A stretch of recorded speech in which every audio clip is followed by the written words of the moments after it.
जय हिंद दोस्तों, स्वागत है आपका आपके अपने यूट्यूब चैनल यूपी एग्जाम्स में। दोस्तों, जैसा कि आप सबको पता होगा, लगभग 9 जून का आपका फिजिकल का डेट आ गया है। उसके साथ साथ 1 जून का आपका डीबी का भी डेट आ गया है।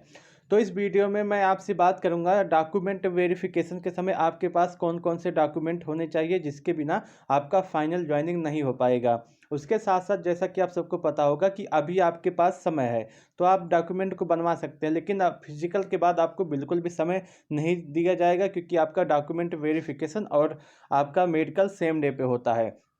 इसलिए आपको यह वीडियो पूरी देखनी चाहिए। उसके साथ साथ अगर आपके नाम में कोई गलती हो गई है, आपके पिताजी के नाम में कोई गलती हो गई है या आपके डेट ऑफ बर्थ में कोई गलती हो गई है, तो आप उसके लिए क्या क्या कर सकते हैं। उसके साथ साथ मैं बात करूंगा एससी एसटी और ओबीसी के लिए कौन कौन से डॉक्यूमेंट इंपॉर्टेंट हैं। तो आप वीडियो को लास्ट तक देखिएगा। अगर आपको यह वीडियो अच्छा लगे तो वीडियो को लाइक कर सकते हैं, अपने दोस्तों के साथ भी शेयर कर सकते हैं। और यूपी एग्जाम्स यूट्यूब चैनल पे अगर आप नए आए हैं तो आप इस चैनल को सब्सक्राइब करना ना भूलें। जो आपका सबसे पहला डॉक्यूमेंट है वो आपका आधार है, क्योंकि बिना आधार के आपका वेरिफिकेशन नहीं होगा। अभी कल के डेट में आपका एक नोटिस आया था जिसमें आधार कार्ड के विषय में पूरी जानकारी दी गई थी कि आपके फिजिकल के समय भी आपका आधार कार्ड वेरिफिकेशन होगा और डीबी के समय भी आपका आधार कार्ड वेरिफिकेशन होगा, जिससे कोई धांधली ना हो सके और जो जेन्युइन बच्चा है वही एग्जाम में बैठ सके, वही नौकरी पाए। इसलिए सबसे ज़्यादा इंपॉर्टेंट आपका आधार कार्ड हो जाता है। बिना इसके आपका वेरिफिकेशन नहीं होगा, और जब वेरिफिकेशन नहीं होगा तो आपको जॉब भी नहीं दिया जाएगा। दोस्तों, उसके बाद जो आपका दूसरा सबसे इम्पोर्टेंट डॉक्यूमेंट है वो आपका हाई स्कूल है। हाई स्कूल का सर्टिफिकेट आपको इम्पॉर्टेंट है, क्योंकि आपकी जो जॉब है वो हाई स्कूल बेस है, इसलिए आपको ये डॉक्यूमेंट आपको लेके जानी ही है। उसके साथ साथ इसी से आप देखेंगे तो आपका जो आपने एप्लीकेशन फॉर्म में अपना आवेदन किया था, जो अपना नाम लिखा था, अपने पिताजी का नाम लिखा था, अपने डेट ऑफ बर्थ लिखा था, वो इसी आधार पे आपका चेक होगा। अगर इसमें आपके एप्लीकेशन फॉर्म में कोई भरते समय कोई दिक्कत हो गई है, अगर हाई स्कूल के नाम के आधार पे नहीं है सब कुछ, तो आप उसको अभी करेक्शन करवा सकते हैं। अन्यथा आपको घबराने की कोई बात नहीं है। आपको एक एफिडेविट बनवाना पड़ेगा, जिसके बाद आपको कोई दिक्कत नहीं होगी। अगर आप एफिडेविट बनवा लेते हैं तो अगर आपके नाम में कोई दिक्कत है, या आपके डेट ऑफ बर्थ में कोई दिक्कत है, या आपके पिताजी के नाम में कोई दिक्कत है, तो आपको एफिडेविट बनवाना पड़ेगा। उसके बाद आपको कोई दिक्कत नहीं होने वाली है। तो आपका हाई स्कूल का सर्टिफिकेट आपके लिए सबसे मस्ट है। उसके बाद मैं बात करता हूँ एससी और एसटी का सर्टिफिकेट, जिसको आपको किसी भी टाइम में बनवाना है, कोई दिक्कत नहीं है। अगर आपके पास एससी और एसटी का सर्टिफिकेट है तो आप उसे लगा सकते हैं। उसके बाद अगर आप देखिए तो ओबीसी बच्चों के लिए जो एनसीएल है सर्टिफिकेट चाहिए, नॉन क्रीमी लेयर सर्टिफिकेट के लिए, जिसकी आपको 1 साल से पहले पहले चाहिए। मान लीजिए आपके डॉक्यूमेंट वेरिफिकेशन जो है होने वाला है 2 जनवरी को, तो आपका 1 साल का पहले पहले एक ओबीसी का सर्टिफिकेट चाहिए जो आपको बनवाना पड़ेगा। उसके साथ साथ आपको ईडब्ल्यूएस का सर्टिफिकेट, अगर आपने आवेदन करते समय अपना ईडब्ल्यूएस का फॉर्म डाला था, तो आप जो है ईडब्ल्यूएस का सर्टिफिकेट अभी बनवा लें, उसके बाद कोई दिक्कत नहीं होगा। उसके बाद अगर आप बात करें कौन कौन से डॉक्यूमेंट और चाहिए, original discharge certificate for x serviceman. अगर आप यक्स सर्विसमैन हैं तो आपने जिस समय डिस्चार्ज किया था उसका एक सर्टिफिकेट मिला होगा,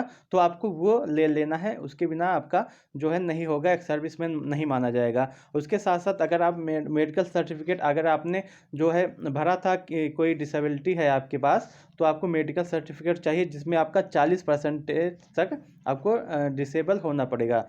उसके साथ साथ आपका लगभग लगभग 10 जो है लेटेस्ट फ़ोटो आपको चाहिए, और 2 फ़ोटो आप उस समय का ले लेते हैं लगभग लगभग जो सेम मिलता जुलता है जो आपने आवेदन करते समय भरा था। हालांकि बहुत दिन हो गया होगा, अगर आपके पास वो फ़ोटो नहीं है तो आप 10 फ़ोटो लेटेस्ट के ले सकते हैं। हालांकि 10 फ़ोटो की आपकी आवश्यकता नहीं पड़ेगी, लेकिन अगर आप लिए रहेंगे तो आपको कोई दिक्कत नहीं होगी। उसके साथ साथ अगर आपने आवेदन करते समय आपने 12th का अपना फॉर्म भरा था, हायर क्वालिफिकेशन आपने कुछ भरा था, तो आप उसे भी ले सकते हैं। जैसे आप 12th का भर सकते हैं, या आपने जो है ग्रेजुएशन की डिग्री आपने भरी है या आईटीआई भरी है, तो आप उसे भी ले सकते हैं। अगर आप ये सब ले लेते हैं तो आपको जब प्रमोशन होगा तो उसमें आसानी से आपका प्रमोशन हो जाएगा। उसके साथ साथ जो आपका कॉल लेटर आएगा, जब आपका होगा डॉक्यूमेंट वेरिफिकेशन, जब आपका कॉल लेटर आएगा तो आप उसे भी लेकर जाइए। ये 10 डॉक्यूमेंट आपको लेके जाने हैं, बनवा लेने हैं। और सबसे इम्पोर्टेंट जो इसमें आपका है वो आपका आधार कार्ड हो जाता है, हाई स्कूल का सर्टिफिकेट हो जाता है। इतने डॉक्यूमेंट अगर आप अभी से बनवा लीजिए तो आपको कोई दिक्कत नहीं होगा। अगर आपको इस संबंधित कोई सवाल है, कोई डाउट है, तो आप कमेंट सेक्शन के माध्यम से पूछ सकते हैं। उसके बाद मैं बात करूंगा कि आपका जब फिजिकल होगा तो उस समय आपको कौन कौन से डॉक्यूमेंट लेके जाने हैं। फिजिकल के लिए आपको ज़्यादा डॉक्यूमेंट की आवश्यकता नहीं पड़ेगी। सबसे पहले आपका जो पीईटी का कॉल लेटर आएगा, जो अभी कुछ दिनों में डाउनलोड होने लगेगा, आपको उसको लेके जाना है, सबसे इम्पोर्टेंट है। उसके बाद आपको आधार कार्ड अपना लेके जाना है, क्योंकि आधार कार्ड से आपका वेरिफिकेशन होगा। उसके बाद जो है आपका फिजिकल कराया जाएगा। उसके बाद 2 फोटो आपको, कम से कम 2 फोटो आपको लेके जाने हैं, ज़्यादा से ज़्यादा आप 3-4 ले सकते हैं।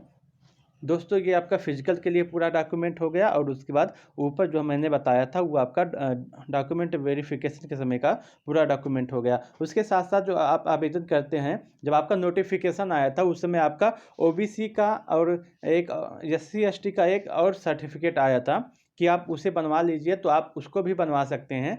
उसको आपको बनवाना पड़ेगा। आप जो है कुछ दिनों के बाद आपका वो भी आ जाएगा, तो आप उसे बनवा करके आराम से अपना आपका सभी डॉक्यूमेंट कंप्लीट हो जाएगा। दोस्तों यह पूरा वीडियो है।